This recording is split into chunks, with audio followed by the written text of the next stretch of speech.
aportamos nuestro granito de arena recogiendo nuestros propios testimonios cercanos, así como sacando algunas conclusiones propias.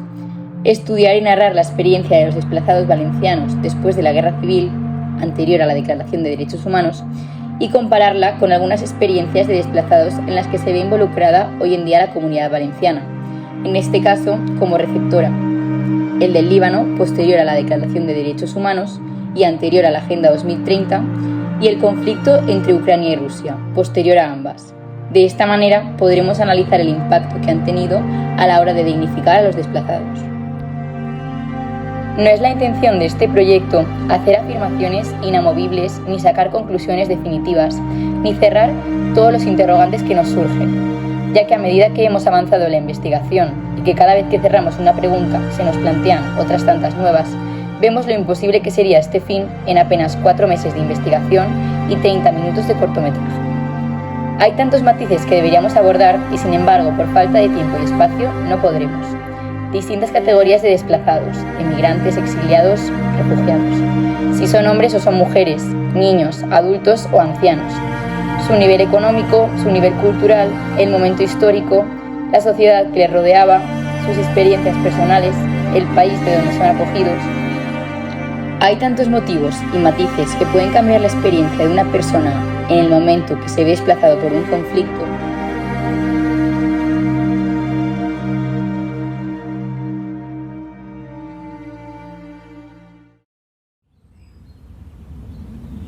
Nuestra primera parada fue la Facultad de Geografía y Historia. La Guerra Civil Española, transcurrida entre 1936 y 1939, comenzó por una combinación de factores políticos, sociales y económicos. La Segunda República, establecida en 1931, implementó reformas que generaron descontento en sectores conservadores, como la Iglesia y los militares. Las tensiones aumentaron debido a la polarización política entre la izquierda y la derecha, agravada por la crisis económica y la inestabilidad social. A esto debemos sumar el contexto de una Europa que se radicalizaba cada vez más, abrazando el fascismo o el comunismo y yendo, sin saberlo, hacia la Segunda Guerra Mundial.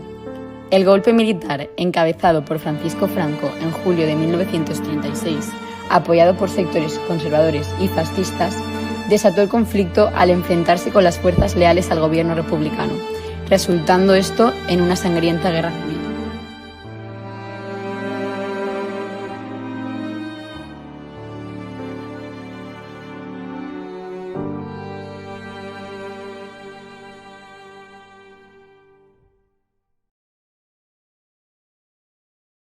Tremenda, una represión tremenda que luego las preguntas que me hacíais, comparándolo con otros regímenes políticos de la misma época, muestra que desde el punto de vista de la represión hacia los propios españoles no hay comparación posible, porque ni la Alemania de Hitler, ni la Italia de Mussolini, ni la dictadura de Salazar, ni otras dictaduras parecidas por su ideología o por su semejanza política ejercieron una represión tan tremenda, entre otras cosas porque no salieron de una guerra civil. ¿Y cómo eran acogidos allí? Bueno, habéis hablado de desplazados y el término desplazados tiene sentido durante la guerra porque cuando acaba lo que hay son exiliados. Y concretamente en la Comunidad Valenciana, ¿cómo fue la represión y qué personas se vieron obligadas a huir? Lo mismo, lo que ocurre es que la Comunidad Valenciana fue la última, de alguna forma, en ser ocupada por las tropas de Franco. Entonces, durante todo el periodo de la Guerra Civil hubo una cantidad de represaliados simpatizantes franquistas del bando republicano, que también, de nuevo, tengo que mirar aquí las cifras que proporcionan los historiadores, que ronda, por la causa general, sabemos que está en torno a 4.000.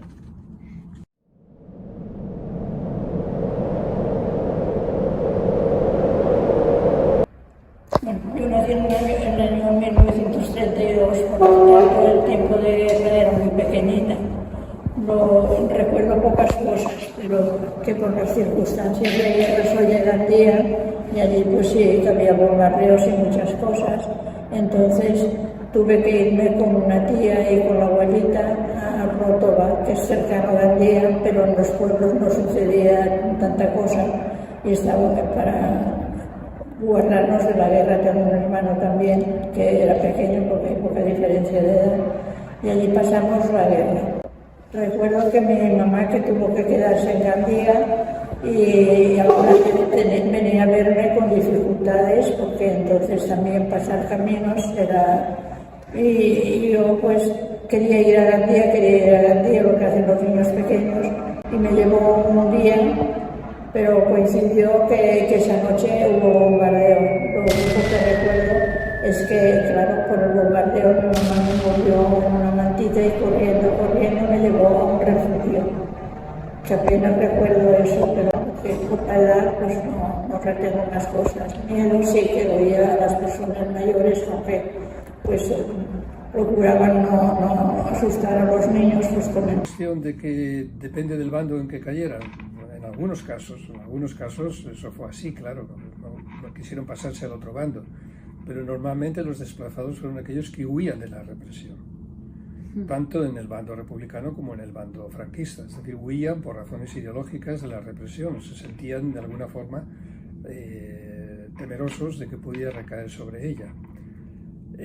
Como en el caso franquista esa represión continuó después, hubo bastantes personas que pensaron que como no habían cometido delitos de ningún tipo, no habían cometido nada que pudiera inculparles, o sentían simplemente que habían sido partidarios de la República, habían tenido algún cargo político. Algunos pensaron, un cargo político incluso relativamente importante, pensaron que como había acabado la guerra y como Franco había prometido una tolerancia relativa hacia todos aquellos cuando acabara la guerra, pues pensaron que no iba a pasarles nada. Y muchos de ellos fueron encarcelados y muchos fueron ejecutados y se les hizo juicios sumarísimos y murieron, ¿no?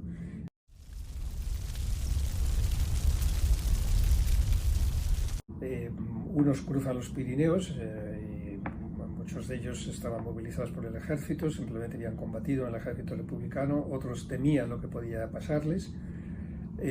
Algunos, como es el caso del que fue rector de la Universidad de Valencia, Juan Bautista Peset, pensaban que ellos no tenían nada que esconder, volvieron a Valencia, fueron detenidos y finalmente fue acusado de delitos de opinión y finalmente sentenciado a muerte. Y en Francia no se les recibió muy bien, porque en aquel momento el gobierno francés estaba muy temeroso de que pudiera estallar una guerra con Alemania. Entonces los detuvo, los llevó a campos de concentración en el sur de Francia en condiciones muy malas. 500.000 seres humanos, niños, mujeres, ancianos, militares, civiles, todos en el mismo merengue y buscando refugio en un país que creíamos amigo, que era Francia. Fue el mes de febrero de 1939, la parte pirenaica estaba nevada. La gente no iba preparada para marchar sobre la nieve, ni abrigada, ni bien calzada. Hasta que llegamos a la frontera, los aviones franquistas venían ametrallándonos. Así que teníamos que escondernos y, en fin, mirar de meternos en algún sitio donde no nos alcanzasen. Cayó una bomba y arrancó de las manos de mi mamá, mi hermana, tirándola en medio de la carretera. Al mismo tiempo, llegó un camión que rodó sobre mi hermana. ¿Será la bomba o será el camión? De todas formas, mi hermana estaba muerta. Y recuerdo que cargamos a una mujer que llevaba a un niño en brazos, que estaba muerto, y no quería desprenderse del chiquillo. Pero al final no nos entran en Francia, nos dejan en el campo de Argelès. Al llegar al Jerez ya era casi de noche y hacía un frío y nos dejaron debajo de los pinos y allí pasamos la noche, en el suelo, sin tomar nada, ni siquiera un vaso de leche para las criaturas, y al día siguiente pasamos por un cacheo todo el mundo.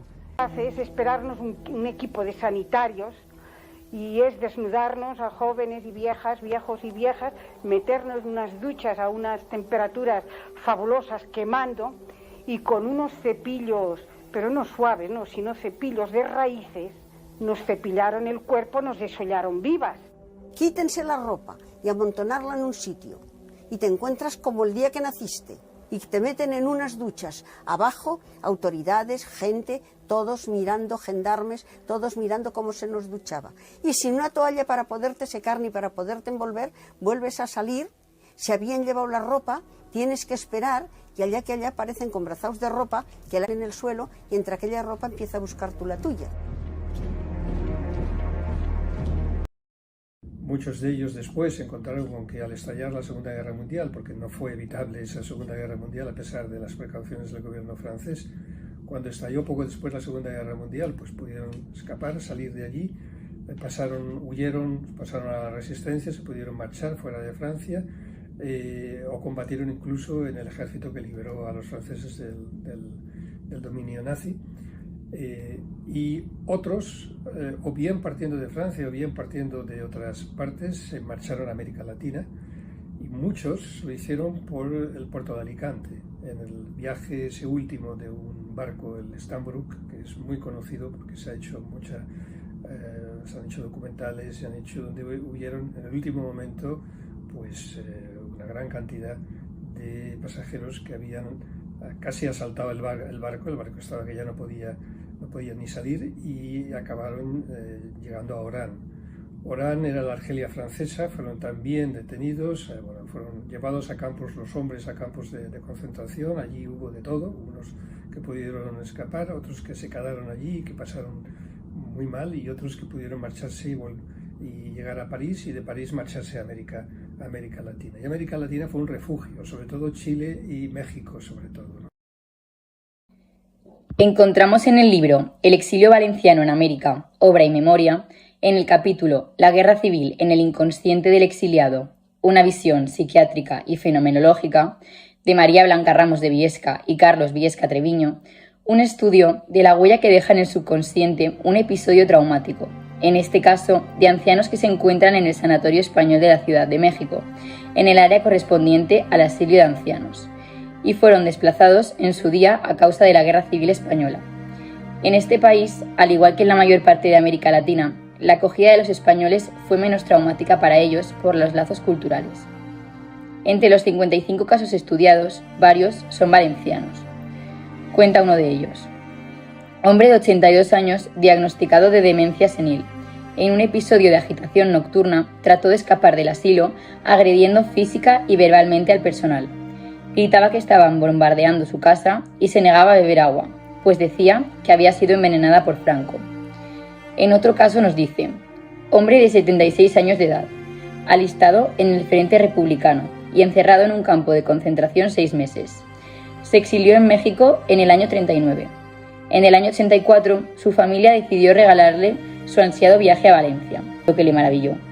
Al llegar a Valencia, presenta ideas delirantes de daño, de bombardeos, de que van a apedrear su casa. Al ver que en el paso de los días el estado se agravaba, decidieron regresarlo a México. Tuvo una recuperación completa en solo 2 días. La experiencia de un desplazado por un conflicto activa los mecanismos de defensa por el dolor de la derrota, la desesperación del partir precipitadamente, aislado del contacto familiar o de amigos, con la fantasía del retorno, junto con el temor a no poder regresar. El desplazado sufre entonces a menudo un estado de angustia, vive aterrorizado y oprimido ante un futuro en apariencia incierto y sin esperanza, con sentimiento frecuente de soledad. Tiene que aceptar su nueva identidad y resolver los sentimientos de culpa por haber involucrado a sus familiares, ya sea por haberlos llevado consigo o por haberlos dejado en su país. La depresión es frecuente, disminuyendo los casos a medida que pasan los años, aunque no desapareciendo en todos ellos, ya que en algunas personas los síntomas depresivos duran décadas. Ante este sufrimiento presentan diferentes reacciones: crítica desmedida del país de acogida e idealización de su lugar de origen, desinvención y aislamiento social, poca expresividad sobre el ambiente pasado o presente o sobre aceptación con rechazo a sus raíces. El olvido no siempre implica una pérdida de memoria, sino que puede significar un desplazamiento defensivo al inconsciente. Es el olvido en el que en algunos casos garantiza la posibilidad de vivir mentalmente sano sin el acoso de dichos recuerdos. Recuerdos que narran las amenazas a la dignidad humana por lo inhumano de la guerra. Y eso que en los casos de los acogidos en América Latina, como ya hemos mencionado, fueron menos duros que en otros países. Estos episodios traumáticos, encerrados en fuertes muros para evitar el dolor, salen a la luz cuando por el paso de los años o por enfermedad el sistema cognitivo se debilita y con él las barreras creadas para encerrarlo. Deducimos de esto que en muchos casos el trauma de un desplazado no se supera nunca, sino que sencillamente se esconde en lo más profundo.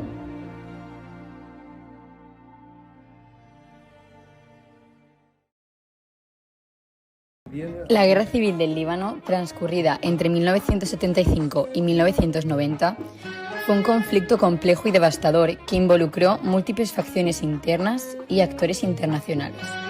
Las raíces del conflicto se encuentran en la estructura política del país, basada en un delicado equilibrio de poder entre diversas comunidades religiosas, incluyendo cristianos maronitas, musulmanes sunitas, chiitas y drusos. Este sistema confesional, instaurado tras la independencia en 1943, se volvió inestable debido a cambios demográficos y tensiones socioeconómicas. El conflicto estalló en abril de 1975, cuando un ataque a un autobús en un barrio cristiano de Beirut desencadenó una serie de represalias y enfrentamientos armados. La violencia inicial se centró entre milicias cristianas, maronitas y grupos palestinos, con sus aliados musulmanes libaneses. La situación se complicó con la intervención de actores externos como la OLP, Israel, Siria y Irán. La guerra se caracterizó por combates sectarios, masacres y el desplazamiento masivo de población. Beirut se dividió en sectores controlados por diferentes milicias, convirtiéndose en un símbolo del caos y la destrucción del conflicto.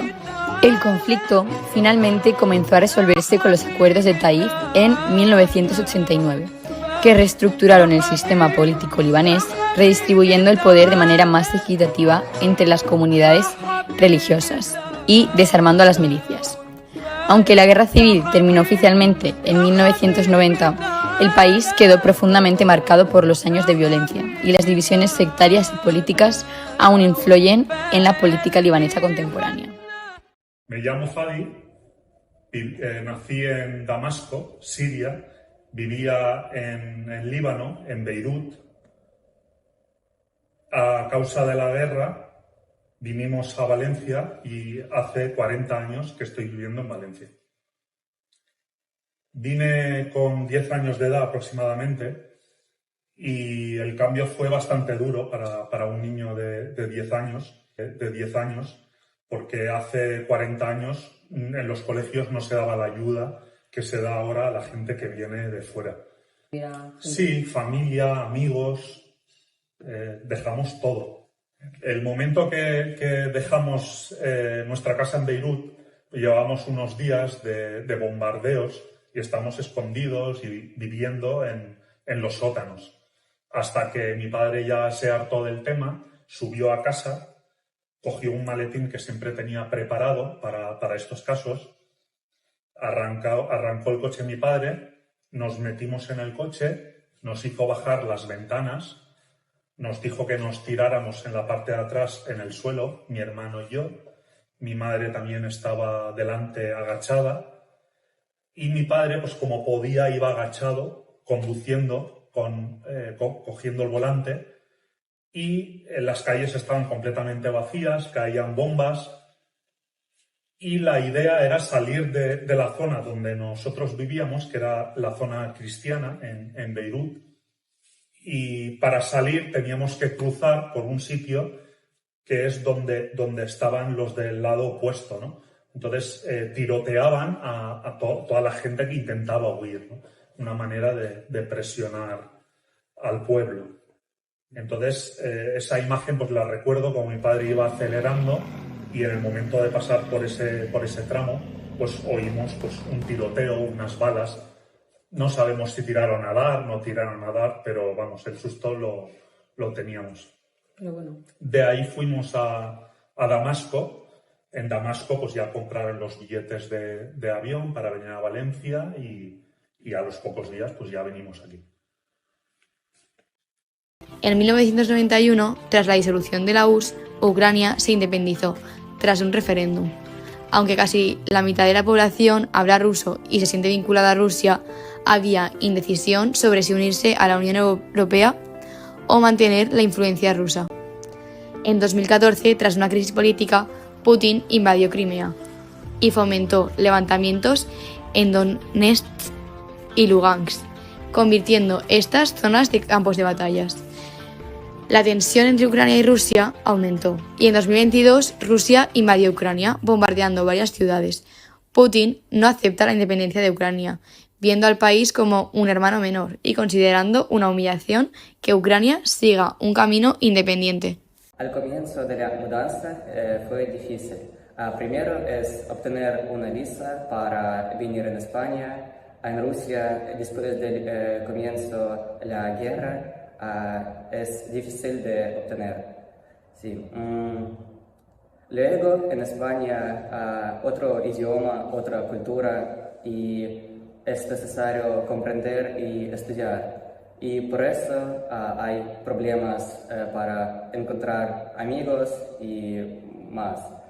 Pero cuando tú puedes conocer con algo, con amigos, sí, con amigos, España perfecta, porque playa, fiestas y más. Mis padres y hermana están aquí en Valencia conmigo, pero otros familiares se quedan en Rusia.